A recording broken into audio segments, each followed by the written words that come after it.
Mēs runājam šobrīd par vēlēšanu norisi. Neapšaubāmi, ka vēlēšanu drošība un uzticamība ir demokrātijas un drošas valsts pamats. Tā ir absolūta prioritāte, lai mūsu vēlēšanas būtu drošas, uzticamas un mēs uz tām paļaujamies. Ko mēs esam redzējuši jau ilgstošākā laika posmā, vairāk kā mēnesi. Ir vairāki spēki valstī, kas ir mēģinājuši pirms šī skandāla par IT krāpniecību kurināt neusticēšanos mūsu vēlēšanu sistēmai. Latvija pirmajā vietā vadītāji un pārstāvi aktīvi savos sociālos tīklos ir kurinājuši neticību vēlēšanu sistēmai. To pierāda arī tas, ka vēl pirms šī IT skandāla izgaismošanās ir ticis iesniegts jau lēmuma projekts par to, ka jāpāriet uz manuālu skaitīšanu, jo, lūk, viss esot neusticams. Tā ir mērķtiecīga kampaņa, kas ir kurināta, bet tā nav unikāla Latvijā. Mēs esam redzējuši līdzīgus paņēmienus citu vietu. It īpaši Moldovā, kurai īpaši, tā teikt, mēģināja sajaukt visas kārtas. Tātad mums ir jāspēj stāties pretīm šiem mēģinājumiem nograut ticību Latvijas vēlēšanu sistēmai. IT skandāls ir briesmīgs, un es pie tā tūdaļ atgriezīšos. Bet pat, ja tiek teikts, ka šajā skandālā šobrīd ierautie nav tā kā, un tas neskar CVK vēlēšanu sistēmas, neapšaubāmi tas raisa jautājumus, tas raisa aizdomas. Un to nedrīkst pieļaut. Tādēļ, lai novērstu jebkādu aizdomu ēnu iespējamību, ir jāpieņem lēmums par manuālu skaitīšanu, lai nevarētu to izmantot ticības graušanai mūsu vēlēšanu sistēmām. Jā, godātie kolēģi, mēs vēl pirmdien arī vērtējām juridisko situāciju, un CVK būtu tiesības pašiem pieņemt lēmumu par manuālu skaitīšanu. Bet tieši tādēļ, ka tiek veidotas visādas sazvērstības teorijas, tiek apzināti kurināta neusticēšanos, tieši tādēļ ir pareizs šis lēmums pieņemt lēmumu par skaitīšanu manuāli, skaitīšanu ar rokām šeit, Saeimā, likuma līmenī.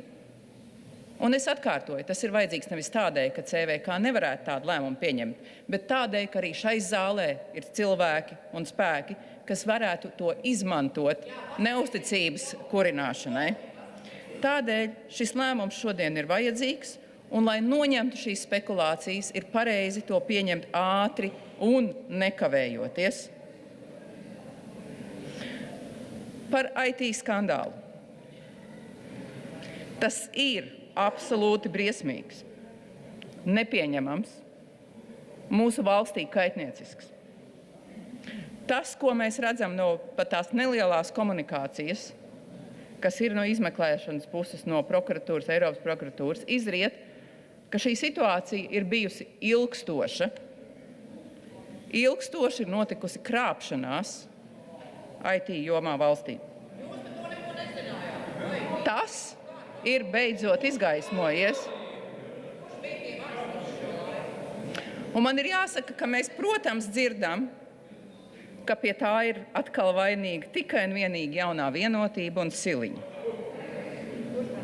Bet es, kolēģi, aicinu pievērst uzmanību, ka šī krāpšanās nav sākusies un šīs valdības laikā pēkšņi un notikusi unikāli šīs valdības laikā. Mēs redzam, ka tā ir notikusi ilgstoši, un mēs varam uzdot jautājumu un izsecināt, kādēļ tieši šīs valdības laikā tā beidzot ir izgaismojusies. Un mana atbilde ir, jo vairs nav bijis nekāda iespēja šiem krāpniekiem cerēt, ka politiskā vadība pagriezīs galvu uz otru pusi, ka varbūt politiskā vadība kaut kādā mērā sadarbosies vai atbalstīs. Tieši tādēļ, ka šī valdība nav gatava ne brīdi pat skatīties pretējā virzienā, nerunājot par atbalstu, ir radusies situācija, kur šiem krāpniekiem dzīve ir kļuvusi tik grūta, ka tas ir iznācis gaismā un tapis izmeklētājiem redzams. Un to atceramies. Mums ir jātiek ar to galā. Mūsu valsts nevar atļauties šādas krāpniecības.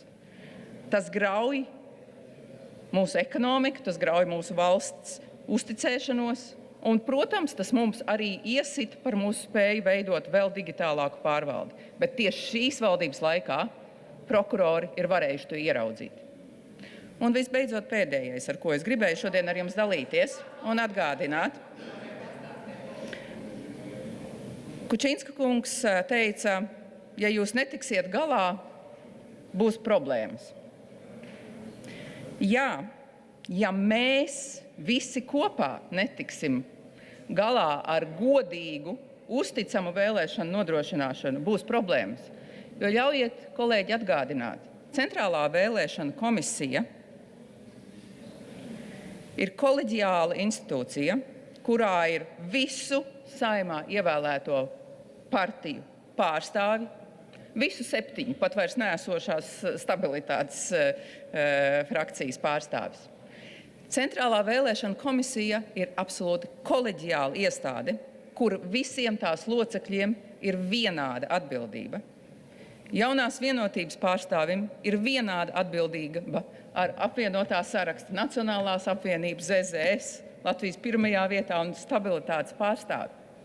Tādēļ visiem kopā ir jānodrošina, ka šī Centrālā vēlēšana komisija ne tikai nodrošina drošas, godīgas, uzticamas vēlēšanas, bet spēj arī par to pārliecinoši komunicēt un šo identiski vienādo atbildību uzņemties un iznest.